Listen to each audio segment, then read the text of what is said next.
Футбол бұл өмір, ал 13-ші сектор арнасы футбол ақпараттарын жеткізуші арна достар. Бүгінгі көретін жаңалықтарыңыз: Эрлинг Холланд Месси мен Роналдодай бола алама? Родригоға АПЛ-дан 4-1 клуб қызығып отыр. Осы және басқа да футбол ақпараттары бүгін сіздердің назарларыңызда. Достар, арнамызға жазылып, қоңыраушаны басып, 13-ші секторды қолдай жүріңіздер. Ал енді біз бастайық. Кеттік.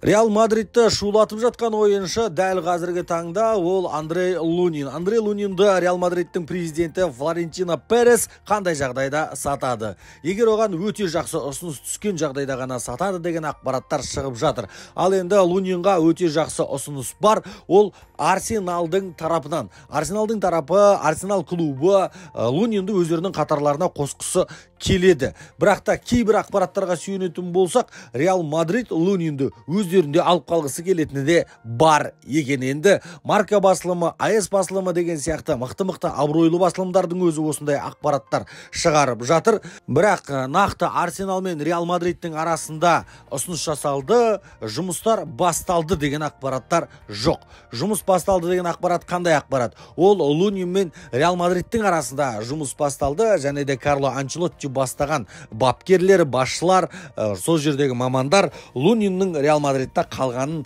қалайды екен. Лунин Арсеналға кетеді дегеннен көрі Реал Мадридта қалады дегенге көбірек сенуге болады қазіргі ақпараттарға қарап тұрып.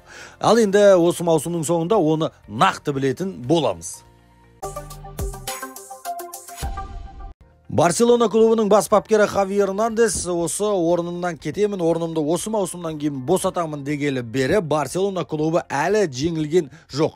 Керісінше өте сәтті ойнап келе жатыр. Сырт алаңдарда да, өз алаңында да, Чемпиондар лигасында да Наполидан өтті деген сияқты өте тамаша ойын көрсетіп келе жатыр. Осыған байланысты Хави Эрнандеске Барселонаның қазіргі президенті Жоан Лапорта ары қарай қалуын сұрап көрген екен. Бірақ та сұрағаннан кейін өзінің сұхбатын берді Жоан Лапорта. Мен Хавидан тағы да қалуын өтіндім, сұрадым. Бірақ та мен оның түрінен шаршағандықты көрдім. Шынымен де қазір қиналатындай кезеңде болып жатыр Барселона, және де мен оған сәл сабыр сақтауын, және де қатты қысылмауын, босаңсуын сұрадым. Еркін өнер көрсетсін, еркін дайындасын, ойыншыларды қатты қиналып жүргенін білемін мен Хавидің деді. Және де мен Хавиді бағалаймын, одан ары қарай жұмыс жасағым келеді деді қазіргі президенті Барселонаның Жоан Лапорта. Енді Хави осылай сәтті өнер көрсете беретін болса,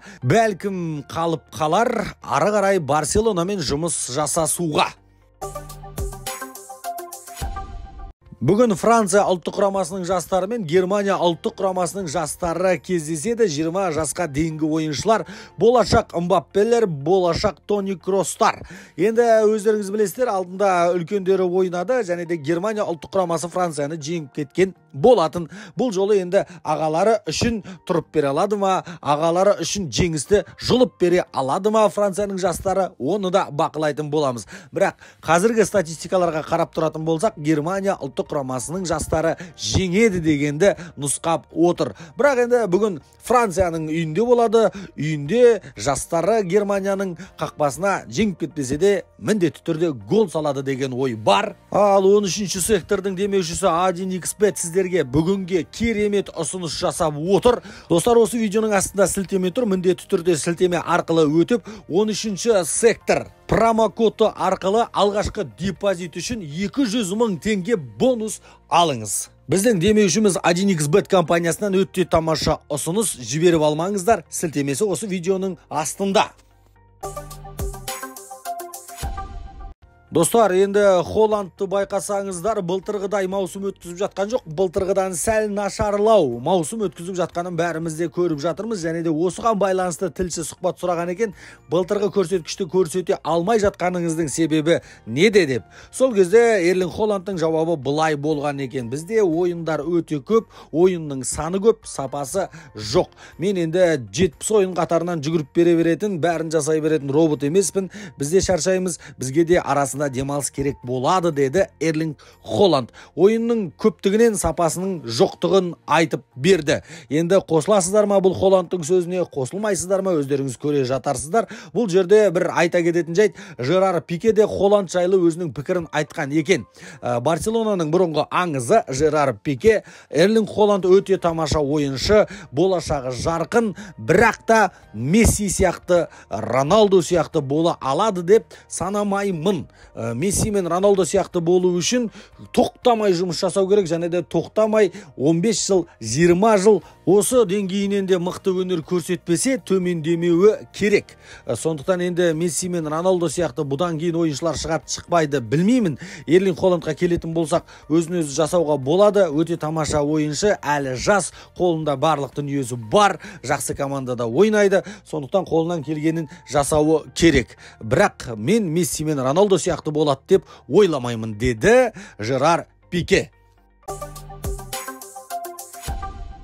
Мбаппе Реал Мадридқа келеді дегелі бері неше түрлі жаңалықтар шығып жатыр. Реал Мадридта сол Мбаппенің келетіні Родригоға да зиянын тигізіп жатқан тәрізді. Родригоны сатуы мүмкін деген ақпараттар шықты, және де Родригоға дәл қазір АПЛ-дан 4 клуб қызығушылық танытып отыр, және де жақын арада ұсыныс жасауы да мүмкін. Ол 4 клубты атап өтетін болсақ, Арсенал, Ливерпуль, Манчестер Юнайтед және де Манчестер Сити клубтары Родригоға қызығушылық танытуда. Егер Родригоның өзіне құлақ асатын болсақ, Родриго Реал Мадридтан кеткісі келмейді. Осы маусымда 13 гол салып, 8 голдық пас берген өте нәтижелі ойыншылардың бірі, және де ойынды жасай білетін алдағы ойыншылардың бірі деп айтсақ та болады. Және де одан бөлек Родриго жақын арада ғана Реал Мадридпен жаңа келісімшарт жасасып, келісімшартты созып тастаған болатын. Ал енді Реал Мадрид сататын болса егерде 100 миллион евродан кем бағаға сатпайтындарын айтқан екен басылымдарға.